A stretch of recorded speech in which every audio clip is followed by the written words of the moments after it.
नमस्कार दोस्तों, classes for channel में आपका स्वागत है। मैं आज आपके लिए लेकर आया हूँ 4 अक्टूबर 2020 का करंट अफेयर।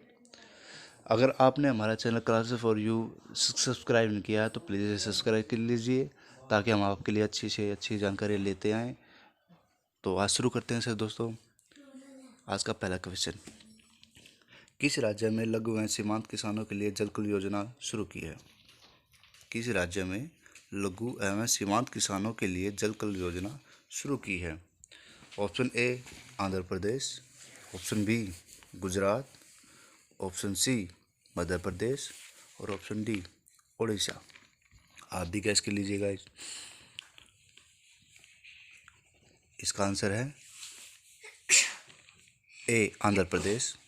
तो इसके बारे में जो इम्पोर्टेंट चीज़ें हैं मैं आपको बताना देना चाहता हूँ।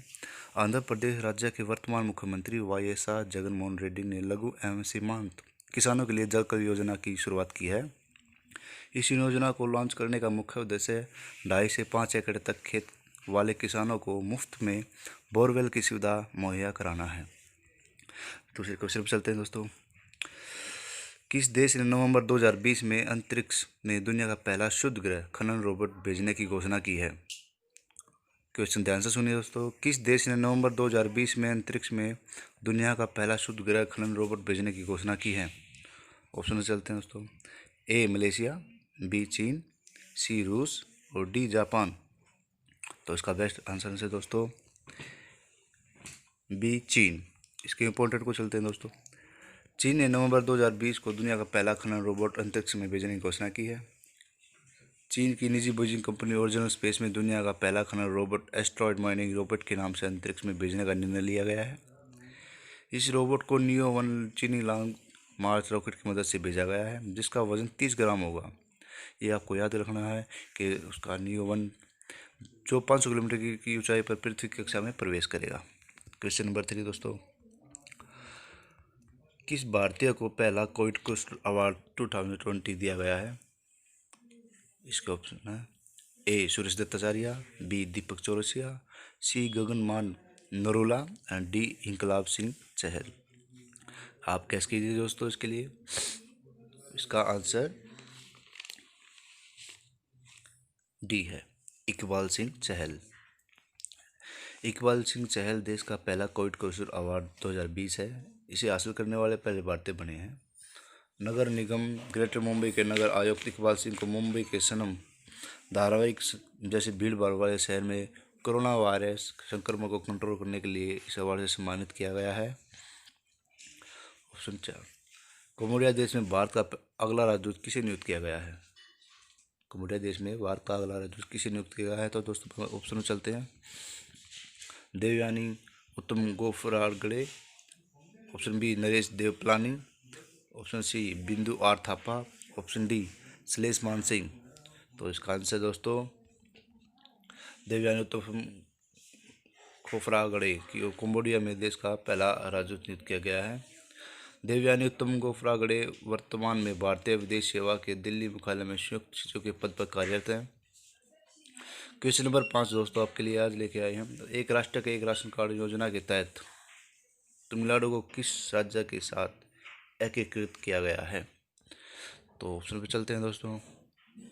ए अरुणाचल प्रदेश, बी बिहार, सी गुजरात और डी कश्मीर।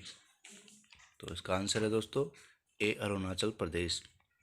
इसके इम्पोर्टेंट पे चलते हैं। भारत सरकार ने तमिलनाडु राज्य को अरुणाचल प्रदेश राज्य के साथ एक राष्ट्र एक राशन कार्ड योजना के तहत एकीकृत किया है। One nation one ration card योजना के तहत अब तक कुल 28 राज्य और केंद्र शासित प्रदेश एक दूसरे से जोड़े गए हैं। इस योजना के अंतर्गत राज्यों के केंद्रीय भंडार में राशन कार्ड लाभार्थी और डाटा उपलब्धि एवं राष्ट्रीय पोर्टेबिलिटी लेन देन में आसानी होगी। क्वेश्चन नंबर 6 दोस्तों आपके लिए, 2 अक्टूबर 2020 को महात्मा गांधी की कौन सी जयंती मनाई जाती है? ऑप्शन ए 191, ऑप्शन बी 134वीं, ऑप्शन सी 130वीं और ऑप्शन डी 102वीं। तो इसका सही आंसर है दोस्तों ए 151वीं। इसके लिए इम्पोर्टेंट है दोस्तों, पीएम मोदी ने 2 अक्टूबर को महात्मा गांधी की 191वीं जयंती पर श्रद्धांजलि अर्पित की है। महात्मा गांधी का जन्म 2 अक्टूबर 1869 को पोरबंदर में हुआ था। उन्होंने 19 1930 में अहमदाबाद में दांडी मार्च वर्ष 1942 में भारत छोड़ो आंदोलन शुरू किया गया और उन्होंने नारा दिया था, करो या मरो का नारा उन्होंने दिया था। उन्होंने दक्षिण अफ्रीका में अपने जीवन के 21 साल बिताए और 1915 में भारत लौट कर आए थे।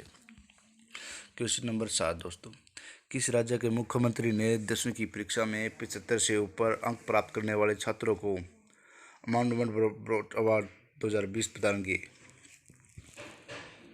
इसके आंसर ऑप्शन पे चलते हैं दोस्तों। ए मध्य प्रदेश, बी असम, सी गुजरात, डी राजस्थान। तो इसका सही आंसर है दोस्तों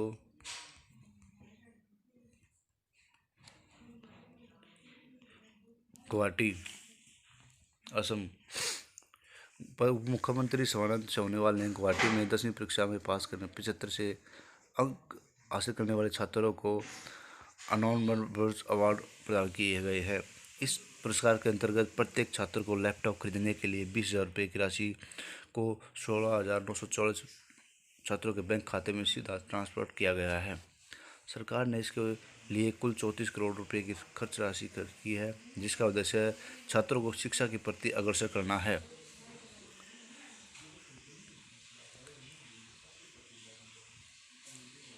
दक्षिण पूर्व रेलवे ने ऑपरेशन मेरी सहेली परियोजना किस ट्रेन में शुरू की? ऑप्शन इसके चलते हैं। Howrah Yesvantpur Duronto special, Howrah Ahmedabad special, Howrah Mumbai special, option D उपरोक्त सभी। तो इसका सही आंसर है दोस्तों ए हावड़ा यशवंतपुर दुरंतो स्पेशल। इसके ऊपर में चलते हैं सर। दक्षिण पूर्व रेलवे ने ऑपरेशन मेरी सहेली परियोजना की शुरुआत की, जिसके अंतर्गत यात्रा के दौरान ट्रेन में महिलाओं की सुरक्षा को बढ़ावा दिया जाएगा। दक्षिण पूर्व रेलवे ने Howrah Yesvantpur Duronto special, Howrah Ahmedabad special, Howrah Mumbai special में इस पहल की 18 सितंबर को शुरुआत की है। दक्षिण पूर्व रेलवे महाप्रबंधक कौन है? संजय कुमार मोहंती। ये इंपॉर्टेंट है दोस्तों, ये आपके आगे क्वेश्चन में काम आएगा, तो प्लीज़ इसको ध्यान से अपने दिमाग में बिठा लीजिए। दक्षिण पूर्व रेलवे महाप्रबंधक कौन है? संजय कुमार मोहंती। दक्षिण पूर्व रेलवे मुख्यालय कहाँ स्थित है? पश्चिम बंगाल। तो नेक्स्ट क्वेश्चन पर चलते हैं दोस्तों। भारतीय खेल प्राधिकरण का नया लोगो किसने लॉन्च किया? क्वेश्चन ध्यान से देखिए। भारतीय खेल प्राधिकरण का नया लोगो किसने लॉन्च किया? Option A Smriti Irani, B Piyush Goyal, C Prakash Javadekar, D Kiren Rijiju. तो इसका सही आंसर है दोस्तों डी किरण रिजिजू। इसके ऊपर पढ़ने चलते हैं। युवा खेल राज्य मंत्री किरण रिजिजू ने 30 सितंबर को दिल्ली के मेजर ध्यानचंद स्टेडियम में भारतीय खेल प्राधिकरण के नए लोगों का अनावरण किया। SAI के नए लोगों में एक लाइन सिंगर है, जिसमें भारतीय तिरंगा और चक्र का नीला रंग भी शामिल है। साई ने अपने कैरियर की छलांग लगाने की सफलता को दर्शाने के लिए इस लोगो का अनावरण किया है। Next question. रसायन विज्ञान के लिए किसे शांति स्वरूप भटनागर पुरस्कार दिया गया? Option A doctor Jyotirmoy Das, option B doctor Subi Jacob George, option D doctor Shubhdeep Chatterjee, option D option A और बी। तो इसमें से आपको चूज करना है ए, बी, सी या डी। आप गैस कीजिए दोस्तों, क्वेश्चन पे जैसे समझिए। रसायन विज्ञान के लिए किसे शांति स्वरूप भटनागर पुरस्कार दिया गया है? भटनागर पुरस्कार किसे दिया गया है? तो आप देखिए। Option A doctor Jyotirmoy Das, B doctor Subi Jacob George, C doctor Shubhdeep Chatterjee और ऑप्शन डी ए या बी। तो इसका है आंसर मिलेगा आपको option C doctor Shubhdeep Chatterjee. इसके पॉइंट पर चलते हैं दोस्तों। 26 सितंबर 2020 को शांति स्वरूप भटनागर पुरस्कार की घोषणा की गई और इसको डॉक्टर हर्षवर्धन सिंह ने वैज्ञानिक और औद्योगिक अनुसंधान परिषद के स्थापना दिवस पर समारोह में की। वर्ष 2020 में शांति स्वरूप भटनागर पुरस्कार कुल 14 वैज्ञानिकों को दिया गया, जिसमें जीव विज्ञान का पुरस्कार डॉक्टर शुभदीप चटर्जी को दिया गया है। सुरजीत धारा को भी 2020 का शांति स्वरूप भटनागर पुरस्कार दिया गया है। क्वेश्चन नंबर 11 दोस्तों, इसमें आपको बताया किस राज्य ने देश की पहली एकीकृत एम्बुलेंस सेवा की है? Option A Jammu Kashmir, option B Karnataka, option C Rajasthan, option D Gujarat. आप गैस कीजिए दोस्तों। तो इसका सही आंसर है ऑप्शन बी कर्नाटक। रिपोर्टर में चलते हैं। कर्नाटक राज्य के मुख्यमंत्री BS येदियुरप्पा ने अंतर्राष्ट्रीय क्रिटिकल एयर ट्रांसपोर्ट टीम के सहयोग से देश की पहली एकीकृत एम्बुलेंस सेवा शुरू की है। कर्नाटक सरकार ने इस सेवा को बेंगलुरु के जक्कूर एरोड्रोम में शुरू किया है। इस एकीकृत वायु एम्बुलेंस सेवा को International Critical Air Transport Team Bengaluru और Hindustan Aeronautical Limited airports aviation technology firm कियाती के सहयोग से चालू किया गया है। कर्नाटक की राजधानी का क्या नाम है दोस्तों? बेंगलुरु। ये आपको बहुत आगे काम आएगा, प्लीज माइंड में रखिए। कर्नाटक के वर्तमान मुख्यमंत्री कौन है? BS येदियुरप्पा। कर्नाटक राज्य के वर्तमान राज्यपाल कौन है? वजुभाई वाला। तो आपके यहाँ 4-5 क्वेश्चन कवर हो गए हैं कर्नाटक से रिलेटेड। क्वेश्चन नंबर 12, किस राज्य सरकार ने सरकार में संस्कृत सिखाने के लिए संस्कृत ग्राम विकसित पहल शुरू की है? Option A Arunachal Pradesh, option B Bihar, option C Uttarakhand और option D Jammu and Kashmir. तो सही इसका आंसर है दोस्तों उत्तराखंड, सी। उत्तराखंड सरकार राज्य के 2 गांव के निवासियों को संस्कृत सिखाने के लिए पायलट कार्यक्रम के तहत संस्कृत ग्राम विकसित पहल की शुरुआत की है। उत्तराखंड राज्य में संस्कृत दूसरी आधिकारिक भाषा है, जिसमें वर्तमान में 97 संस्कृत विद्यालय चलते हैं, जिसमें औसतन 2100 छात्र पढ़ते हैं, शिक्षा ग्रहण करते हैं। तो आपको हमारा आज का न्यूज़ कैसी लगी तो प्लीज़ अगर बताइए, और हमारे चैनल को अगर सब्सक्राइब नहीं किया है तो सब्सक्राइब कीजिए, ताकि हम आपके लिए रोज़ नई नई जानकारी लेते आएँ। Thank you watching. Thank you very much.